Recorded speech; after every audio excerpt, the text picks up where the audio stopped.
You all. आज हम बात करने वाले हैं जनरल के अंदर डिस्काउंट की। It is very important aspect in any business organisation. ठीक है, so what is the discount? This is a benefit given by the seller to the buyer. ठीक है, डिस्काउंट, ट्रेड डिस्काउंट और कैश डिस्काउंट, ये दो categories होती है हमारी डिस्काउंट की। अब ट्रेड डिस्काउंट और कैश डिस्काउंट में बच्चों को बहुत कंफ्यूजन रहता है एंड द रीजन इज क्योंकि बेसिक क्लियर नहीं होते। सो अगर आप यहाँ ध्यान से फोकस करेंगे तो आज के बाद आपको ट्रेड डिस्काउंट और कैश डिस्काउंट में कोई भी डाउट नहीं होगा। चलिए देखते हैं ट्रेड डिस्काउंट क्या होता है। When goods are purchased in large quantity, trade discount कब अप्लाई होता है? When the goods are purchased in large quantity. एक छोटा सा एग्जांपल लेते हैं। हम कभी भी किसी शॉप पे जाते हैं, बल्क में कुछ परचेज करते हैं, तो उससे क्या बोलते हैं कि भैया इतना सारा परचेज कर रहे हैं, थोड़ा सा डिस्काउंट दे दीजिए। सो इसी तरह से बिजनेस में होता है कि व्हेन बायर सेलर से लार्ज क्वांटिटी में परचेज करता है तो वो उससे डिस्काउंट डिमांड कर लेता है, तो उसे हम क्या बोल देते हैं? Trade discount. Trade discount buying के टाइम पे होता है कि आप कितनी क्वांटिटी बाय कर रहे हैं, उसके अकॉर्डिंग ये डिसाइड किया जाता है। ठीक है, it is deducted from sale price when GST is calculated. बस ये अगर पॉइंट आपको क्लियर हो गया, इसके बाद आपको ट्रेड डिस्काउंट और कैश डिस्काउंट में कोई कंफ्यूजन नहीं रहेगा। ठीक है, लेट्स से 10,000 सेल वैल्यू है किसी भी गुड की। ठीक है, आप लार्ज क्वांटिटी में वो गुड्स परचेज कर रहे हैं, तो आपने क्या बोला कि मुझे जो सेल प्राइस है इसमें जीएसटी अभी ऐड नहीं हुआ। ध्यान देना, सेल प्राइस में जीएसटी अभी ऐड नहीं हुआ। दैट मीन्स विदाउट जीएसटी उसकी जो वैल्यू है हम ट्रेड डिस्काउंट उसमें कैलकुलेट करते हैं और उसमें से सबट्रैक्ट कर देते हैं। लेट्स से कुछ क्वांटिटीज का सेल प्राइस 10,000 है। कितना है? 10,000। अभी इस पे जीएसटी कैलकुलेट नहीं किया हमने, तो 10,000 पे हमने बोला लेट्स से 5% ट्रेड डिस्काउंट है, तो हमने कितना माइनस किया? 500, 9,500। अब हम इस वैल्यू पे जीएसटी कैलकुलेट करेंगे। ट्रेड डिस्काउंट देने के बाद जीएसटी कैलकुलेट किया जाता है। ठीक है, next, it is not recorded in books of account. Trade discount की कोई भी जनरल एंट्री पास नहीं करते, हम इसे सबट्रैक्ट करके जो वैल्यू आ जाती है उस वैल्यू से अपने सेल परचेज की एंट्री करते हैं, बट ट्रेड डिस्काउंट वर्ड की कहीं पर कोई जनरल एंट्री बुक्स में नहीं होती। नेक्स्ट आता है हमारा सीडी, जिसे हम कैश डिस्काउंट कहते हैं। ठीक है, अब कैश डिस्काउंट कब होता है? इन केस ऑफ अर्ली और प्रॉम्प्ट पेमेंट्स। आपने मटेरियल परचेज कर लिया, परचेज करने के नेक्स्ट डे ही आपने पेमेंट कर दी या सेम डे ही आप पेमेंट करते हैं या आपकी पेमेंट हमेशा रेगुलर रहती है, तो उस केस में सेलर आपको कैश डिस्काउंट ऑफर करता है। ठीक है, it is calculated on net amount. ये नेट अमाउंट पे कैलकुलेट नहीं हो रहा, वो नेट अमाउंट पे कैलकुलेटेड। अब ये नेट अमाउंट क्या होता है? नेट अमाउंट का मतलब हमारी जो सेल वैल्यू है वो minus trade discount plus GST. हमने अपनी वैल्यू में से ट्रेड डिस्काउंट माइनस किया, उसके बाद उस पर जीएसटी ऐड किया। अब जो वैल्यू निकल के आई उसे हम नेट वैल्यू बोलते हैं और उस पे हम कैश डिस्काउंट कैलकुलेट करते हैं। इसकी बुक्स में एंट्री होती है। अभी आपको इसके बाद में एक्सप्लेन करते हैं कि इसकी एंट्रीज बुक में कैसे करते हैं। ठीक है, नेक्स्ट आता है रिबेट। रिबेट एक तरीके से डिस्काउंट नहीं होता, बट हम इसी डिस्काउंट के अंदर ही डिस्कस करते हैं। क्यों? रिबेट होता क्या है?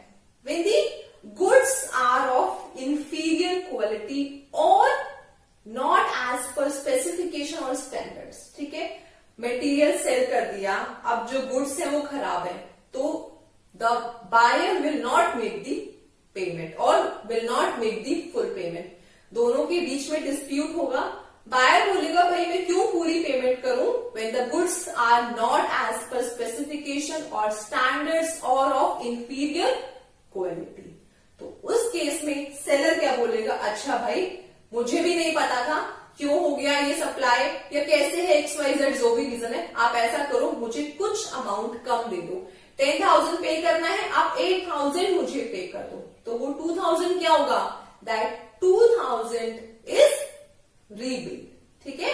रिबेट कब कैलकुलेट किया जाता है? When the goods are not as per specification, standards, inferior quality या कोई और रीजन है, ठीक है। रिबेट की जर्नल एंट्री पास की जाती है। अभी मैं आपको कैश डिस्काउंट और रिबेट की जर्नल एंट्री कैसे पास करते हैं वो बता देती हूँ, प्लस ट्रेड डिस्काउंट की कैलकुलेशन कैसे करते हैं वो बता देती हूँ।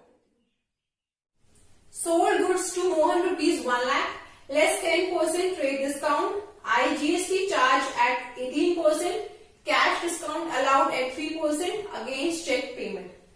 सबसे पहले हमें क्या करना है? रफ में कैलकुलेशंस करनी है। जर्नल एंट्री पास करने से पहले आप एक कैलकुलेशन रफ में कर लीजिए। कैलकुलेशन करके रखेंगे तो ये जर्नल एंट्रीज पास करना थोड़ा सा इजी हो जाता है, बिकॉज हमें पता होता है कि कौन से वाला अमाउंट हमें कहां पे एंटर करना है, ठीक है। सो हमारा अमाउंट कितना है? 1 लाख रुपीज। हमारा जो सेल वैल्यू है वो 1 लाख रुपीज है। As I told you in the beginning of this video कि सबसे पहले हमें ट्रेड डिस्काउंट सब्ट्रैक्ट करना है। ट्रेड डिस्काउंट हमारा 10%, 1 लाख का 10% हमने निकाला, इट कम्स टू 10,000।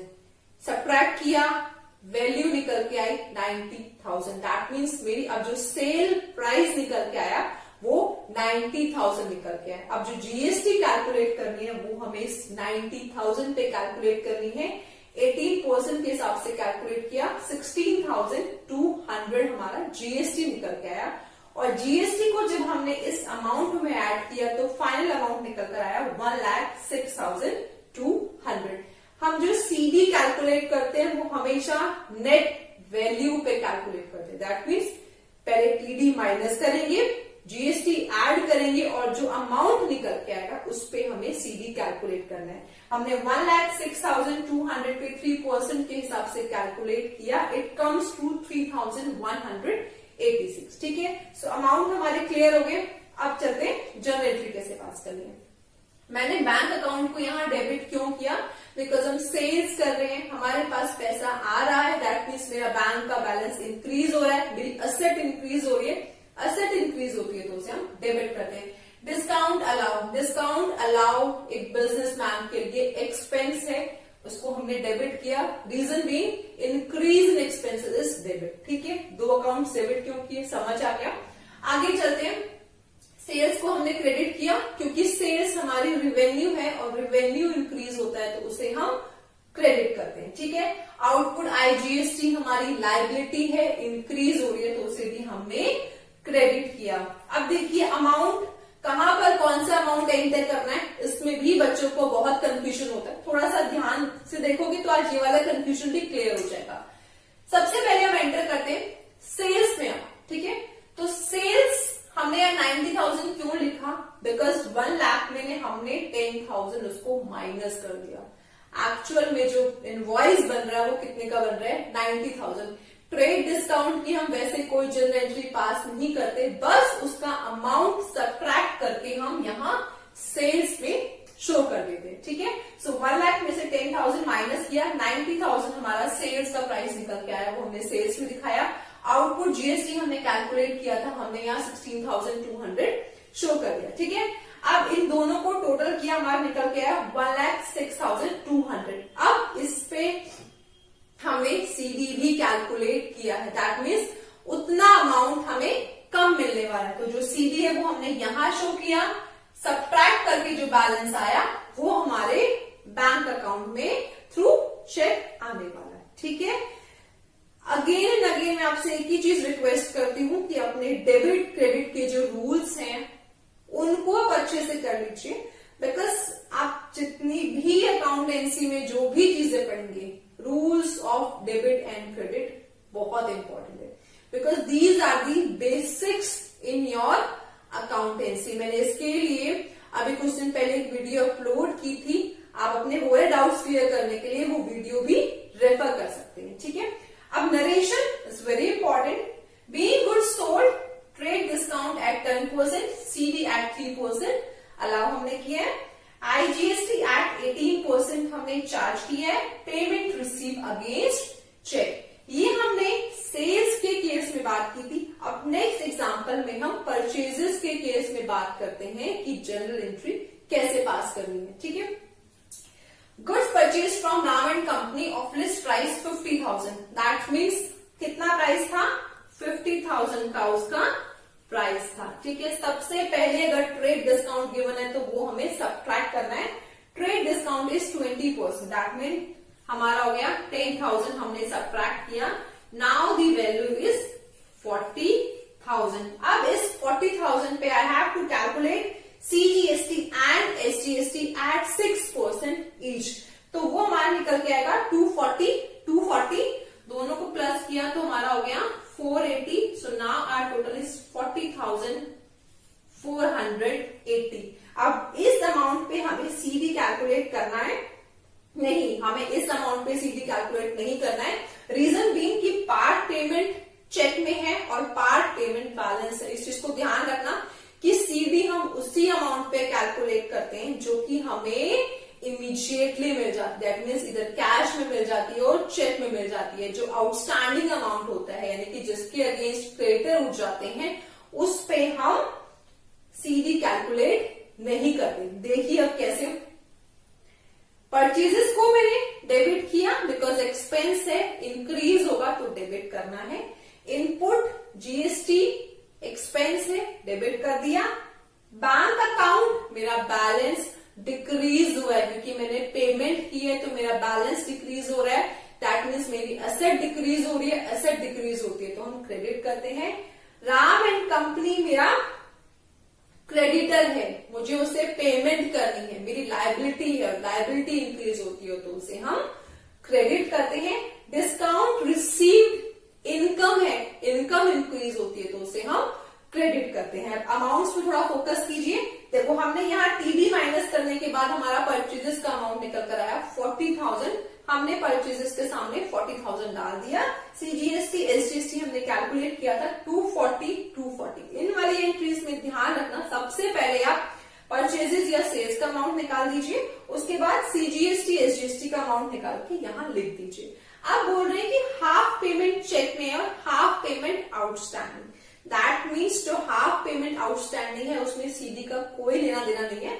तो जो हमारा ये अमाउंट आया था इसका हाफ हमने किया और उस कंपनी के सामने शो कर दिया। अब जो बैलेंस बचा 20,240, बैलेंस जो बचा 20,240 उस पे हमने 2% पे CD कैलकुलेट किया, 405 आया, दोनों की बैलेंसिंग की और वो बैंक अकाउंट के सामने शो कर दिया। ठीक है, narration being goods purchase TD at 20%, CD at 2% received, SGST and CGST at 6% charge, part payment through check received।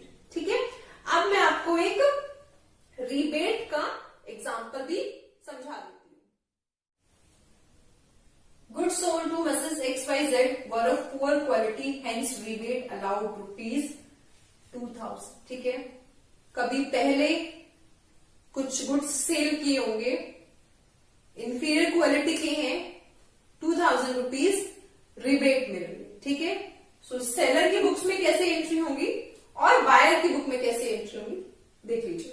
ठीक है, अब सेलर के लिए रिबेट क्या है, एक एक्सपेंस है। सेलर के लिए रिबेट एक एक्सपेंस है तो उसने रिबेट अकाउंट को डेबिट किया, क्यों, क्योंकि उसका एक्सपेंस इंक्रीज हो गया। कितने अमाउंट से, 2,000 रुपीज से। अब इस पे जो GST है वो रिवर्स करना है। सेल्स के टाइम पे हम आउटपुट GST को क्या करते हैं, क्रेडिट करते हैं। अब वो हम यहाँ रिवर्स कर रहे हैं तो हमने डेबिट किया 240, उसको पहला पर्सन चाहे 12% रहा होगा या जो भी क्वेश्चन में गिवन होगा वो अकॉर्डिंगली आप देख लीजिए। हम ये अज्यूम कर लेते हैं कि वो 12% था। ठीक है, 2XYZ। ठीक है, 2XYZ यानी कि हमारा जो डेटर है, क्योंकि हमने किसको गुड्स भेजे थे, XYZ को। XYZ को हमने क्रेडिट क्यों किया है, बिकॉज मेरा जो डेटर था वो इतने अमाउंट से डिक्रीज हो गया, दैट मीन्स मेरी एसेट डिक्रीज होगी और एसेट अगर डिक्रीज होती है तो उसे हम क्रेडिट करते हैं। इसीलिए हमने XYZ को क्रेडिट किया 2,240 से। Being rebate allowed and GST reverse. अब देखिए बायर की बुक में कैसे एंट्री होगी। अब बायर के लिए क्या है, क्रेडिटर को उसे पेमेंट कम करनी पड़ेगी। दैट मीन्स उसकी लायबिलिटी डिक्रीज हो रही हो। लायबिलिटी डिक्रीज होती है तो उसे हम क्या करते हैं, डेबिट करते हैं। इसलिए हमने क्रेडिटर अकाउंट को डेबिट किया। रिबेट बायर के लिए एक तरीके से इनकम हो गई है, उसको पैसे कम देने पड़ेंगे। दैट मीन्स उसके लिए इनकम है तो हमने उसे क्रेडिट किया। अब जब हमने परचेज किया था तो इनपुट जीएसटी को डेबिट किया था, रिवर्स करना है तो उसको हम यहाँ पे क्रेडिट कर देंगे। रिबेट कितने का है, 2000 का। जीएसटी कितना कैलकुलेट किया, 240, टोटल अमाउंट 2240, यानी कि एक्चुअल में हमारा क्रेडिटर कितने का कम हो गया, 2240। Narration being rebate received and input GST reversed. I hope you like this video. Do not forget to like, share, comment for any queries and subscribe my channel if not yet subscribe. Thank you so much for watching my channel.